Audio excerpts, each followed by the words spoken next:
એટલે તેમણે જાણવું જરૂરી છે કે એક્ઝેક્ટ શું મળે છે આરાધનામાં, તો લોકો આટલો બધો ટાઈમ આપે છે.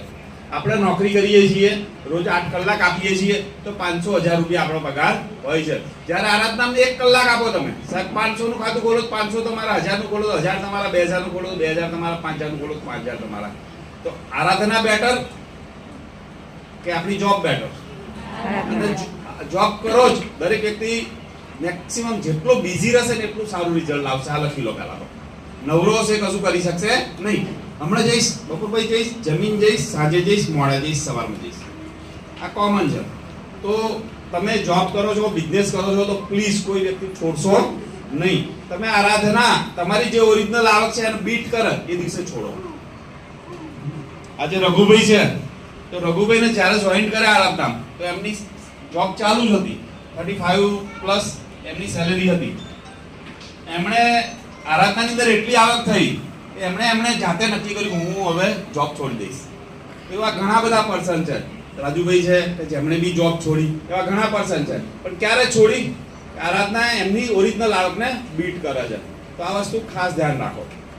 ઓકે, હવે અહીંયા એવા પર્સન ઘણા બધા બેઠા છે કે આરાધના ઘણા વર્ષોથી છે પણ મારી બ્રાન્ચ નથી. તો એનું શું રીઝન છે સમજશો જરા? કે ઘણા ટાઈમથી છે તો ખરા પણ બ્રાન્ચ કરી શકતા નથી. તો એનું રીઝન શું છે? એ પોતે પહેલા તો તમે કઈ ના કરી શકો, તમે કઈ ના મેળવી શકો, એના માટે જવાબદાર કોણ છે? તમે પોતે, કોઈ નહીં. તમે પોતે જ કે તમે કશું કરતા નથી. જે લોકો કરે છે એ દરેક વસ્તુ મેળવે છે, એ વસ્તુ ફાઇનલ છે. તો આરાધનાની અંદર મેં કીટ લીધી આજે, તો મારે શું વર્ક કરવાનું હોય છે? 20,000 ના ખાતા. તો સાહેબ તમારા ઘરે વર્ષે દાડે ગમે ત્યારે કઈ બી નાનો મોટો પ્રસંગ હોય છે, 200-500 માણસને એમ બી બોલાવતા હોય છે. તો સાહેબ આજે મેં કીટ લીધી તો મારે 20,000 કરવામાં કેટલો ટાઈમ લાગવો જોઈએ?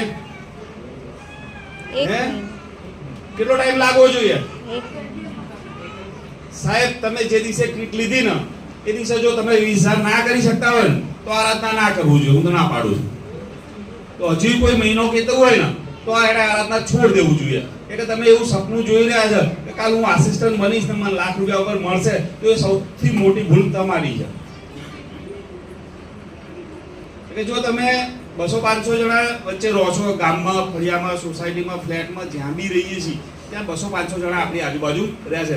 એમાં જો 20% આપણે બૂમ લગાવીએ અને ના આવે તો કોઈ મતલબ જ નથી. તમે જે કરો છો એ કરો. ખેતર કરતા હોય તો ખેતર કરો, નોકરી કરતા હોય તો નોકરી કરો, જે બી કરતા હોય તમે ત્યાં રાઈટ છો.